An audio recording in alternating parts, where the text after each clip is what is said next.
Hey, it's time once again for Toots' Tips. Jimmy Toots Holmes with us this morning. And Toots' Tips brought to you by the Huddle House on Highway 280 in Sylacauga. And by there for breakfast yesterday, and they got a big Halloween thing coming up next week. I've talked to some of the... You won't even have to dress up. Well, I already am.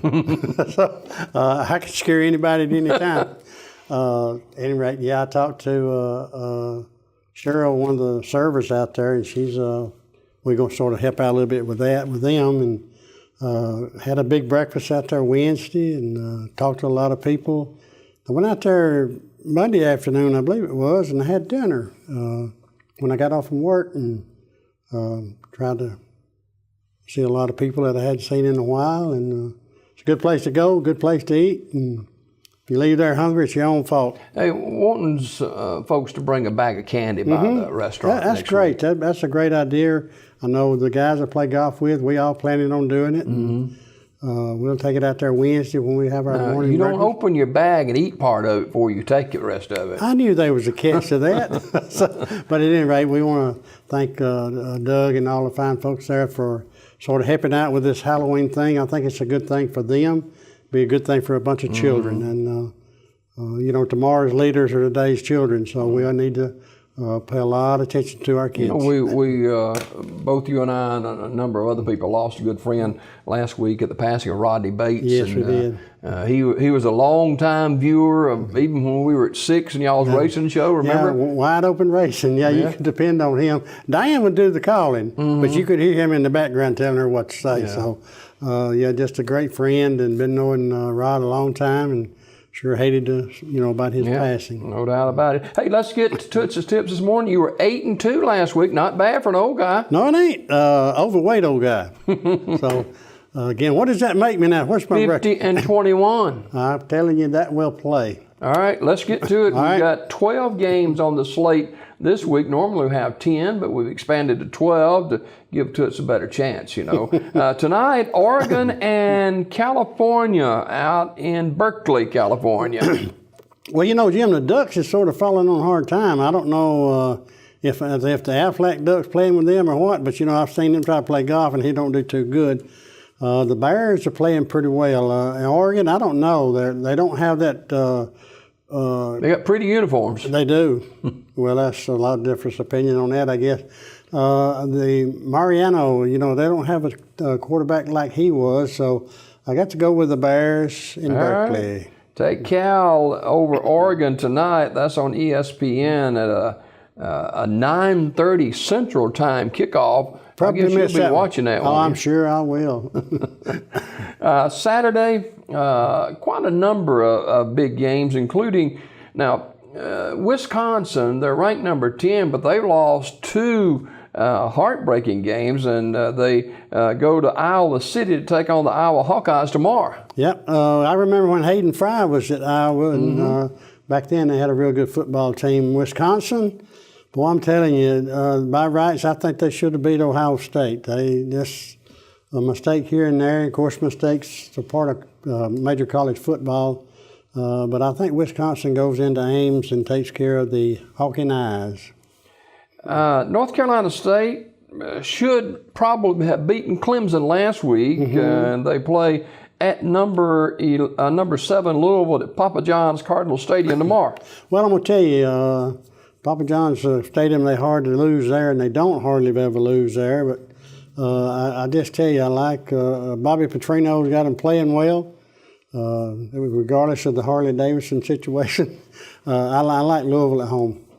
Well, North Carolina State, well, you talking about, they had Clemson right where they wanted them. Well, missed that field goal. Yeah, wide left, and it cost them the football game. Sure did. So. Texas, and seats getting hotter. Texas this week travels to Bill Snyder Family Stadium in Lawrence, Kansas to take on, they take on Kansas State University. Yeah. What's the guy's name that's been there for an eternity? Yeah.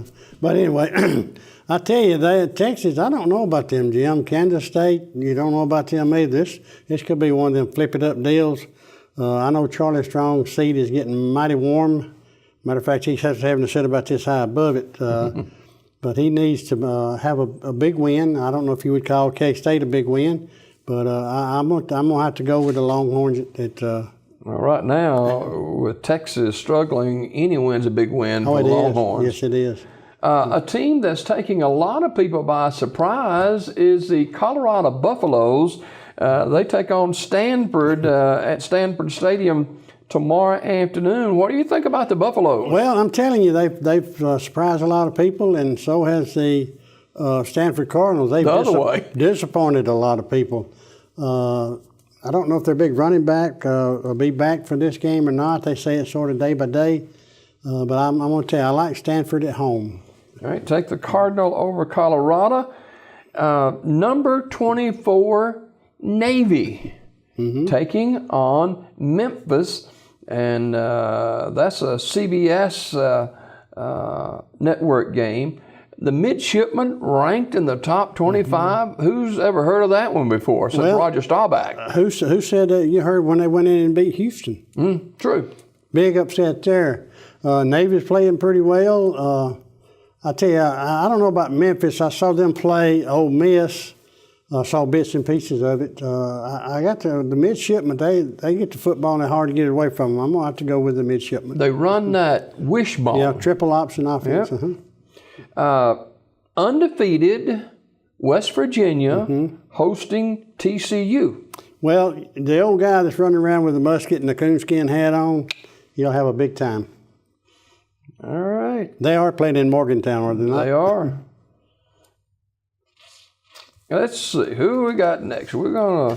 Can you imagine, Jim, of all the top 25 matchups within the SEC this week? Yeah, we got a bunch of them, including number 23 Mississippi at number 25 LSU tomorrow night. Well, I'm going to tell you, I don't know if Fournette will get to play or not, but I don't think it really matters. This kid they got backing him up plays pretty good. I watched Kelly a little bit the other day for the Rebels.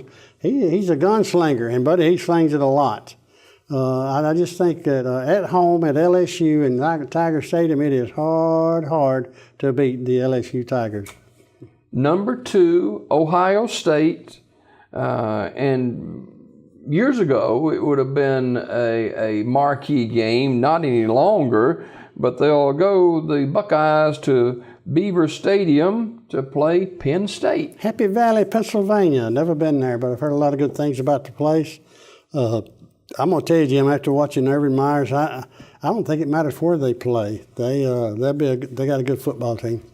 All right, take the Buckeyes over Penn State, and Ohio State's got a couple of difficult games down the road, including Michigan, but not this week. Nope. Number 16, Oklahoma at Pass Happy Tennessee Tech. Or not Tennessee Tech, Texas Tech. Sorry.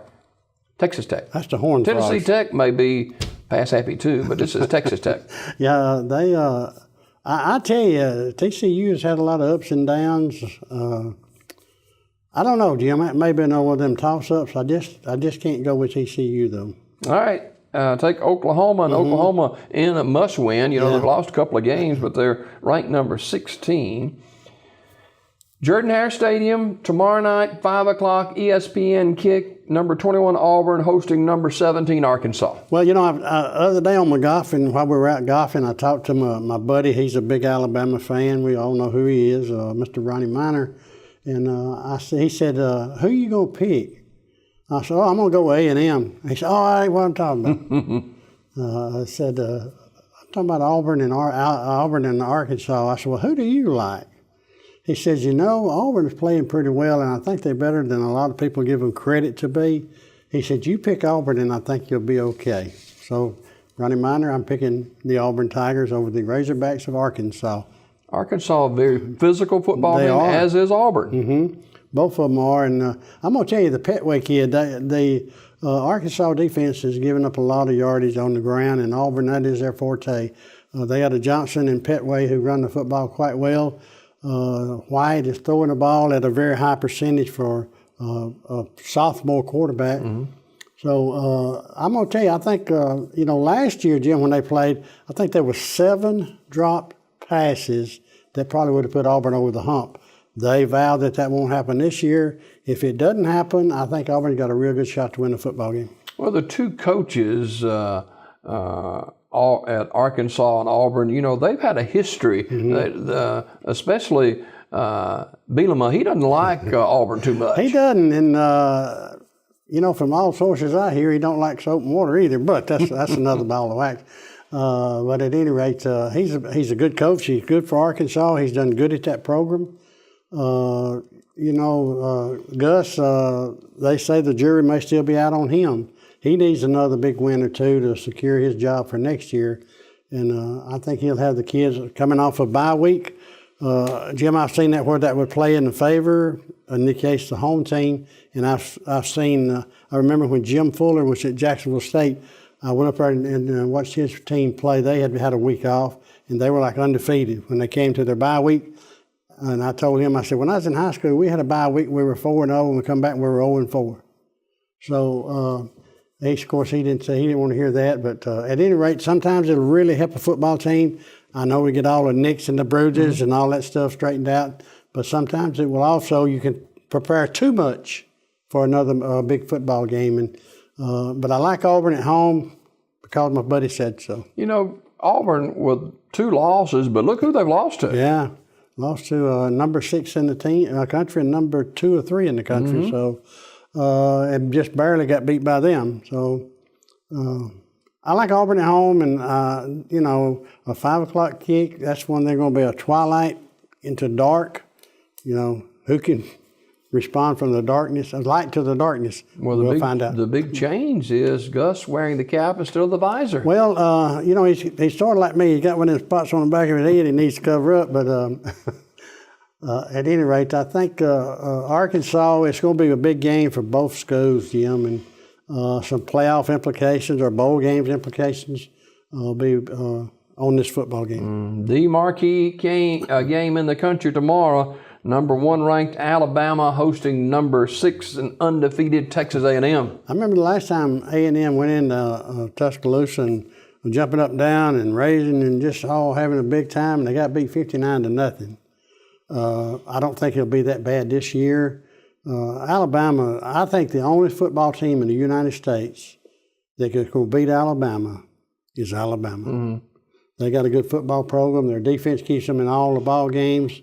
The Hurts kid is playing very, very well for a freshman quarterback. It's almost unheard of in the Southeastern Conference, especially at a school like Alabama. I think Alabama wins a football game, and I say I'm going to go out and on the limb and say by a couple of touchdowns. Well, they're a 19-point favorite, and that's really surprising in a sense. Alabama went into Knoxville and walloped Tennessee. And Texas A&M has been looking to this game. Yes, they have. And, of course, on your schedule, if you're the number 1 ranked team in the country, everybody you play is going to give you their best. And I look for no less from the Aggies from A&M as they come into Tuscaloosa. But they're probably going to leave with their first loss of the year. Well, Alabama, big favorite over Texas A&M. That's 2:30 kickoff at Bryant-Denny, and CBS has the coverage of that game. Both Auburn and Alabama are kind of doing well in our state. And we had a game last night, Troy and South Alabama. South Alabama had the lead 14-0 and lose late in the football game. But we got some quality football, including Jacksonville State. Jack State's playing very, very well. But, Joey Jones has done an outstanding job down there with the Jaguars down in Mobile at South Alabama. I sure hate to see him lose. The opening game of the year, they beat Mississippi State. Of course, most everybody else has too now. Yeah. Well, I think the jury's out on them, and that coach better perk up a little bit, or they could strike a match under him. But at any rate, you're right. We do have a lot of quality, good football programs in the state of Alabama. I'm at major college. Jacksonville State's probably not really considered a major college. They in the playoff pretty much every year. Yep. Of course, it's hard to beat North Dakota State. Yeah. In Fargo, North Dakota. Yes. A lot of D1 teams. Yeah, that- who was that they beat this year? They went somewhere and beat somebody. Yeah, you're right. Toots's Tips brought to you by the Huddle House. Tootsie was 8-2 last week, 50-21 overall, and brought to you, of course, by the Huddle House on Highway 280. It is Halloween time at the Huddle House, and Tootsie's already got his bags of candy ready to go. And They got my costume on. yeah, it looks about like it did last year. Yeah, about the same.